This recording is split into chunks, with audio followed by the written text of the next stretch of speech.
Buen día. Muy buenos días, damas y caballeros. Aquí estamos de nuevo con ustedes en este su telediario 1+1. Una de las noticias más importantes del día de hoy tiene que ver con la situación de la frontera. Ayer se recibió la información de que bandas haitianas habían ocupado la parte de Haití, de las aduanas, allí en Malpasé, eso es en Jimaní. Exacto. En el área fronteriza de Jimaní con la República Dominicana. Se apoderaron de lo que había ahí y comenzaron ellos a despachar.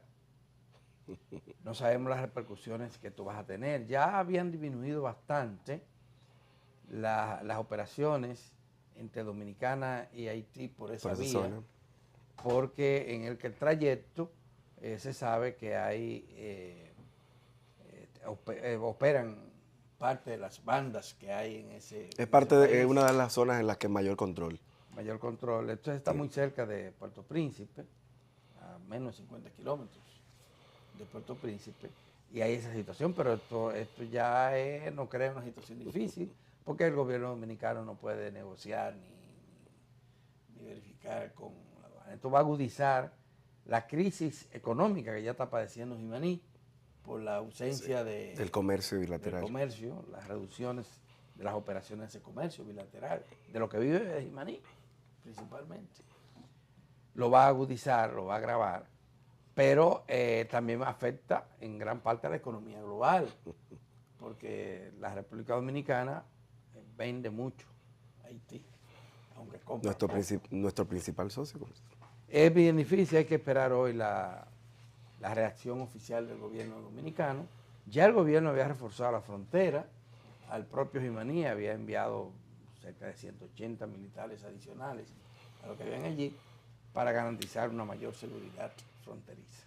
Y esto se produce, Adalberto, en la misma semana en la que hemos visto a varios perfiles del gobierno de transición en Haití haciendo llamados de atención. Y lo traigo a colación precisamente porque es muy lamentable que en parte las gestiones de las autoridades en Haití, si hay posibilidad de denominar a eso como autoridades, no tienen, y esto reafirma, no tienen control de una parte importante de ese territorio, con lo cual las posibilidades de que cualquier elemento de control se establezca de manera oficial por el gobierno de transición son inverosímiles. Que en Haití no hay ejército, sépanlo ustedes, no existe eso. Se ha intentado Organizar la tropa. Organizar las tropas, porque el ejército dualista que existía fue eliminado. Pero tampoco tenemos una policía bien equipada en cuanto a miembros y a instrumentos de trabajo. Bueno, algunos de los principales dirigentes e integrantes de la banda precisamente vienen de esos cuerpos. Así es. Bueno, y del propio ejército que se disolvió. Hay una situación muy, muy extremadamente difícil. Entonces, las ayudas prometidas, inclusive para crear una policía en Haití, han sido muy limitadas. Recuérdense ustedes que Naciones Unidas desplegó un contingente en Haití y uno de los propósitos era crear, fortalecer una nueva policía. Entonces no existe. Y hoy, con la crisis política, la crisis institucional y la crisis humanitaria de Haití, es poco lo que se puede esperar en materia de seguridad allí. Otro día de sombra. Otro día difícil, y la verdad sí que nos está tocando muy de cerca, porque ya estar ahí las bandas, dicen que fuertemente armadas, ¿verdad? Muy bien equipadas. Muy bien equipadas. Ya es difícil. Fíjense que habían atrapado, porque por eso fue que incursionaron en la aduana. Habían atrapado un camión, al menos un camión, lleno de baterías. Eso iba de aquí para allá. De litio. Y entonces se llevaron su camión, dejaron a todo el mundo. No se sabe hasta cuándo va a durar esa crisis. Hay que esperar, repetimos, y ojalá que nos lleguen las informaciones fidelinas de allá lo más rápido posible. Ese es un tema. El otro tema importante que ocupa la agenda del día de hoy son las auditorías que ha estado divulgando la Cámara de Cuentas. Se supone que esas auditorías fueron practicadas hace mucho, estaban archivadas. Están en la gaveta. Ahí, y la están divulgando. Hay 3 específicamente que han divulgado en esta semana. Una tiene que ver con el Ministerio de Hacienda, durante la gestión de Donald Guerrero. Otra tiene que ver con el INAIPI. Bueno, precisamente de lo que dio al traste con la renuncia de la exdirectora. Su salida del INAIPI se produce precisamente dentro del gobierno de Danilo Medina. Sí. A ella se le acusó de haber hecho uso inadecuado de los recursos que le fueron otorgados a esa institución de manera sustancial por la pandemia, la era de la pandemia. Entonces ahora esta auditoría confirma esa situación, pero uno no sabe qué pasó con ese expediente. Parece que se perdió en la gaveta de alguien. Sí. Y la actual directora del INAIPI no ha hecho las gestiones adecuadas para tratar de recuperar por lo menos bienes que le pertenecen a esta institución. Y que según aquella querella habían desaparecido de ahí. Vamos a ver ahora con la divulgación de estas auditorías qué va a pasar.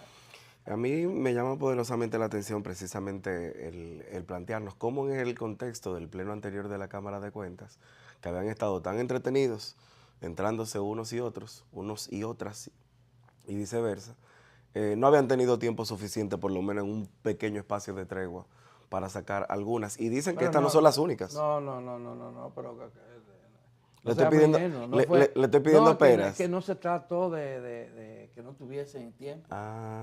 Lo que todo el mundo sabe era que esa Cámara de Cuentas tenía problemas para sesionar, porque sus miembros veían peleando uno con otro. Sí. Y los subalternos se sentían más poderosos que los propios titulares. Y dicho sea de paso, una de las anteriores integrantes del Pleno era la directora de planificación de Donald Guerrero y encargada y parte del comité de compra. Pasó todo eso. Entonces, eso era la situación, Oblincia. Hay un tema político de alta envergadura que trancaba eso. No era falta de tiempo ni de recursos. Nada de eso. No, de hecho, los recursos estaban en demasía ahí paralizados. Para someterla, llevar las auditorías, a donde había que llevarlo, divulgarla, subirla para que el público se enterara de los resultados, o proceder judicialmente, se necesitaba que el organismo funcionara. Y en efecto. Y el presidente lo tenían preso en ese sentido. Ahora, por suerte, no solamente que ha llegado una mujer probada, ¿verdad? Y lo está mostrando. Y un equipo... Y un pleno que por lo menos en lo que públicamente muestra, se ve que tiene intenciones de correr. Pero es que además están estrenando una nueva ley. Sí, bueno, sí. Porque se modificó la ley. Y entonces esa ley le da a la presidenta las condiciones suficientes para poder actuar sin estar manejada al resto del pleno particular. Entonces eso es lo positivo que hay allí. Pero yo oí, damas y caballeros, a una gente quejándose, por supuesto, una gente de un partido político con muy buena llevadura entre la gente que estaban ahí, quejándose porque la actual Cámara de Cuentas, sobre todo doña Emma, le había dicho que no había razón para que tuvieran 2 y hasta 3 vehículos asignados. ¿Cómo 2 o 3? ¿Una sola persona? Sí, una sola persona. Pero el colmo, bueno, que eso ocurra es una cosa gravísima. Pero el colmo es que tú defiendas una cosa así. Vaya usted, de lo que nos estamos enterando. Pero no solamente a los miembros de la Cámara, es funcionarios de la Cámara. O sea, no solamente a los miembros del Pleno. O sea, había una situación extremadamente difícil. Pero no crean ustedes que eran solo a aquellas personas que se le atribuía militancia en la oposición. También el oficialismo. Incluyendo el presidente de la Cámara. El pasado presidente de la Cámara dice que tenía la mitad de los guardias atendiéndole fincas y propiedades privadas. Sí, es una situación difícil. Yo espero que un día de esto el actual pleno diga qué encontró ahí. Sería bueno. Inclusive se autoedite. No podría hacerlo, pero podría sí contratar a otra entidad que pueda auditarle. Sí. Tú puedes buscar una auditoría externa.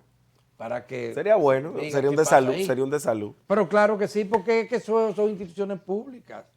Se manejan con fondos suyos, míos, tuyos, sí. de los contribuyentes. El resultado de tantos impuestos que pagamos. Entonces, ¿cómo es posible que tengan jipetas nuevas? 2 jipetas por un solo funcionario. Bueno, ese es el colmo de los colmos. Damas y caballeros, por lo menos eso veo yo. Otro tema, queridísimo señor Montero,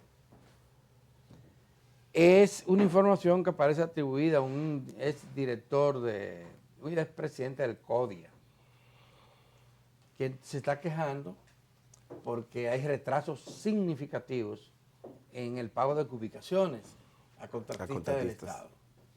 Pero también se está revelando un dato que yo no sabía que había llegado a esa magnitud. Se está hablando de que el 29.5% que se ha reducido la inversión pública en construcciones en el primer cuatrimestre del año, un 29.5%. Esto es una cosa, ya sabíamos que las obras, algunas estaban paralizadas, otras caminando a paso de tortuga. Pero no estaba este dato que se agrega al análisis. Es 29.5, eso es muchísimo. 30% de la inversión paralizada. De la inversión paralizada. Sabemos que el gobierno estaba contando, muy seguro, de que iba a incrementar sus ingresos con la reforma fiscal, la cual fracasó. No prosperó. Pero es gravísimo esta situación. Es muy grave. Hay que darle seguimiento a estas obras que están paralizadas. Nosotros hemos mencionado las más grandes aquí, pero hay obras pequeñísimas. Aquí avanzan las obras que le interesan a un determinado sector. Yo voy a poner el ejemplo del acueducto de Villa Altagracia. Vamos a ver. Que así va a ser en 2 años. Ya tiene 4 años. Y no se termina. Pero el de Miche se hizo 1 año y medio. Un tiempo récord. Pero el de Miche le interesa a inversionistas extranjeros. Y Villa Altagracia, que es productora de agua. Y que además alimenta al Gran Santo Domingo. No, productora de agua. 1/3 del agua que se consume en el Gran Santo Domingo viene de Villa Altagracia, los acueductos de Villa Altagracia, y el pueblo no tiene agua. Y la que está llegando. Tenemos 4 años. A la espera de que se concluya. Y unos cuantos meses de que se termine de construir un acueducto. Un acueducto barato. O sea, que no implica una enorme inversión. Pero hay problemas y vamos a tener que establecer prioridades. Y ya se sabe que la circunvalación de Baní no se termina. Ya se sabe que el metro de Santo Domingo a los Alcarrizos debió entregarse el año pasado, pero temprano el año pasado, además antes de las elecciones. Y ahora se plantea que probablemente para finales de año. Sí, para finales de año. Usted tiene también circunvalaciones como la de San Francisco de Macorís. El monorriel de Santiago. El hospital de San Francisco de Macorís. La ciudad sanitaria Luis Eduardo Aybar aquí en Santo Domingo, que estaba prácticamente terminada.